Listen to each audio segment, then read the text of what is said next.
Leo, welcome back po dito sa Daily Dose of Tarot 111. Kamusta ka ngayon? I hope nasa mabuti kang kalagayan, pampisikal, mental, emotional o spiritual man yan. Ang video po natin na ito ay para lamang sa mga may malawak na kaisipan.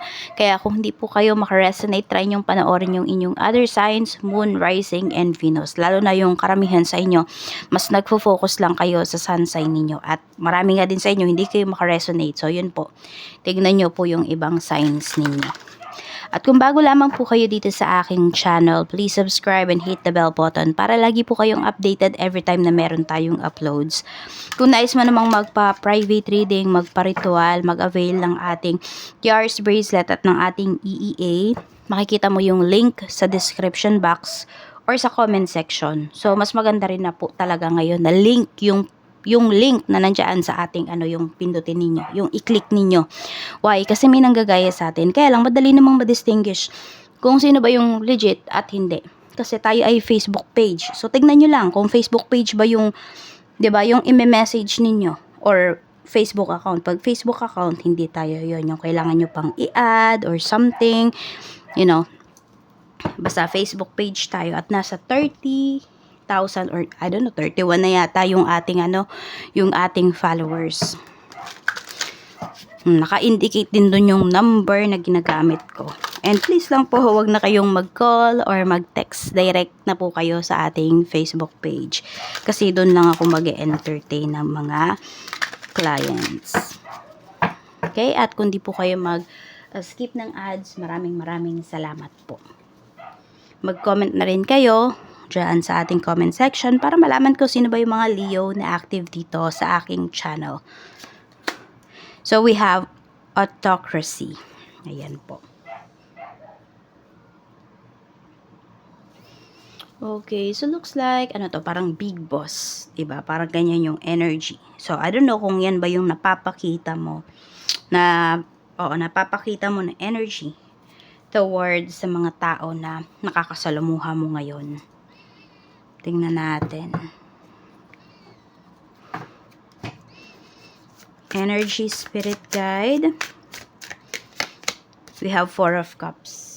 Or pagod ka na sa sistema kung nasaan ka kasi alam mo na isang tao lang, 'di ba? Or sabihin natin yung mga mayayaman lang, yung nagpapatakbo ng mga nangyayari diyan sa lugar ninyo.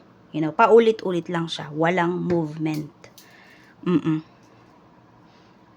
So, ayan, tingnan natin. Pwedeng ito, some of you, I don't know, Leo, pwedeng pa rin kayo. Yung affected pa rin kayo sa naganap na eleksyon nitong nakaraan. Oo, kasi pwedeng yung trapo dyan sa lugar ninyo, sila na naman yung nanalo. Or yung, yung 'di ba, yung sila lang, yung magkakapamilya.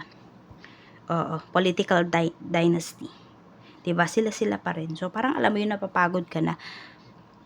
Yung wala namang pag-usad, yung tipong ganon. Another pagtitiis na naman. So ewan ko, yan yung nafe-feel mo. Pwedeng hindi yan pagdating sa lugar ninyo mismo. Pwedeng pagdating sa bahay. Okay? Ayan po. Laging meron dito na susunod. Siya yung batas pagdating sa family. Yung tipong ganyan. Kahit na sabihin natin, pwedeng wala namang nako-contribute yung tao na yun. Sabihin natin kung kayo ay nakapisan pa sa nanay at tatay ninyo, tas meron kang kapatid na wala naman siyang ambag dun sa mga gastusin sa bahay. Contribution, wala. Pero siya pa yung mas sinusunod ng parents mo or ng nanay mo, yung tipong ganon. So, di ba nakakainis kapag ganon? Yung mas may say pa, yung walang ginagawa. Kasi kinaawaan siya. Na spoiled, meron dito. So, tignan natin.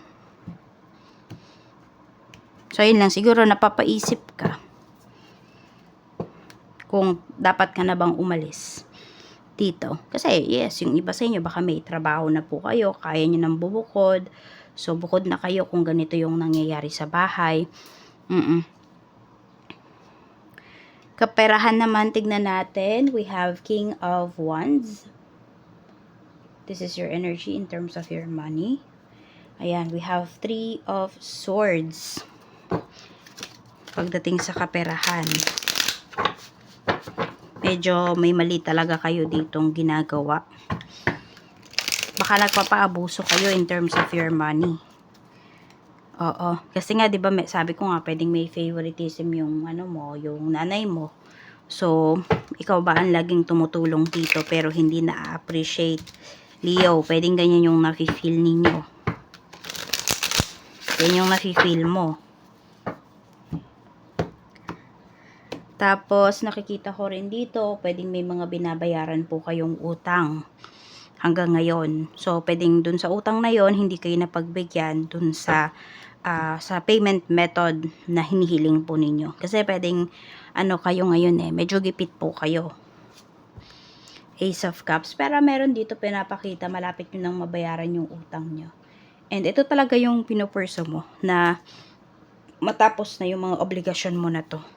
Kasi isa to sa nagpapahirap sa'yo. Isa to sa nagbibigay para hindi ka makausad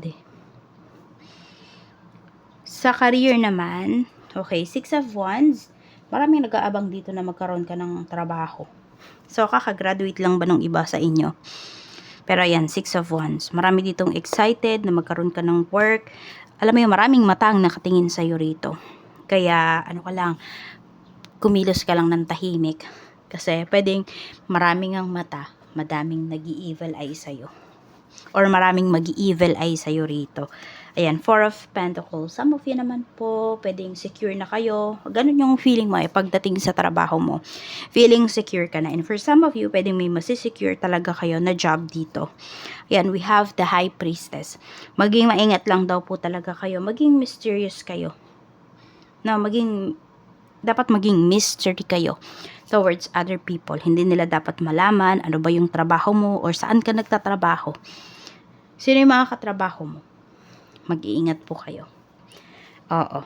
Kasi pwedeng may manira sa'yo rito. Pero ayun nga, maganda naman yung work mo. Some of you, very satisfied po kayo. Pwede nga na ma-awardan kayo rito ngayon. Pwede nga sa trabaho, ikaw lagi yung yung na-awardan. Maingay yung pangalan mo ngayon. Kaya din talaga mag-iingat ka, Leo. Sa business, kung may business kayo, we have Knight of Pentacles. 8 of Cups, may pag-alis na pinapakita rito.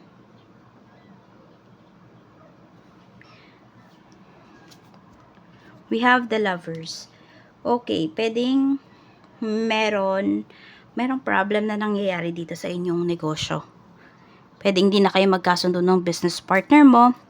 For some of you naman po, maaari po na meron kayo ritong parang hinahanap pa. Feeling mo yung business mo ngayon, hindi yan yung magpapayaman sa'yo. Kaya pwedeng naghahanap ka pa rito ng other opportunities or other business na pwede mo pang buksan. Mag-ingat lang kayo kasi mukhang may mag-aalok talaga sa inyo rito. At pwedeng madala kayo ng taong ngayon, ma-persuade kayo.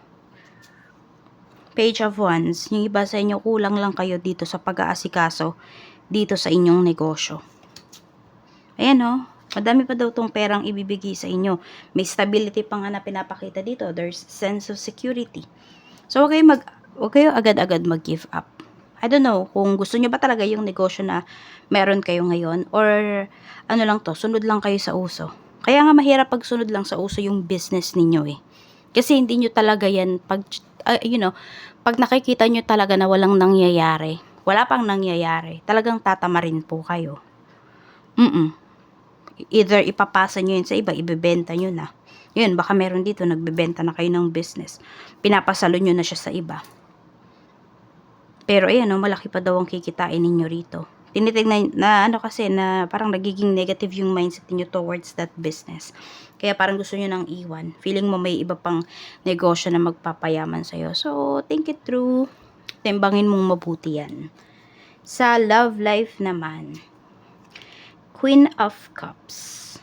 Tignan natin kung ano pa yung mensahe pagdating sa love life.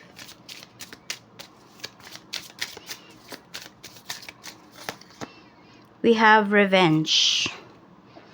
Meron dito full of emotion. Sobrang nasaktan kayo dito. Ganito lang. Pwedeng hindi naman kayo gagante sa kung ano man yung ginawa sa inyo ng isang tao. Pero siguro sinasabi mo lang na darating yung araw na mararanasan mo kung ano yung ginawa mo sa akin. You know, yun na lang siguro yung nasasabi po ninyo. Pero hindi kayo yung gaganti. Okay? Pero yun na lang. No? Lahat ng ginawa mo sa akin, mararamdaman mo yan. Very powerful pa naman ang mga sinasabi ninyo. We have the Chariot. Yan, niloko kayo dito. May third party. Or pwedeng kayo yung nilagay sa third party. Kayo yung third party.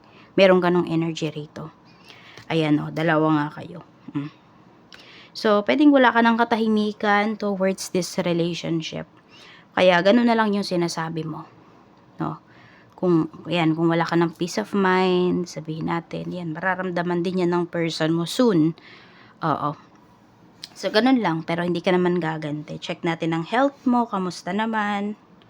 Sa health naman, we have the Hermit. So, some of you po pwedeng dala ng katandaan. Diba? Or as you age, kung ano man yung mga nararamdaman ng umiedad na tao, yun lang po yung nararamdaman din ninyo. So, ingat kayo. Diba? Mas alagaan nyo yung health ninyo.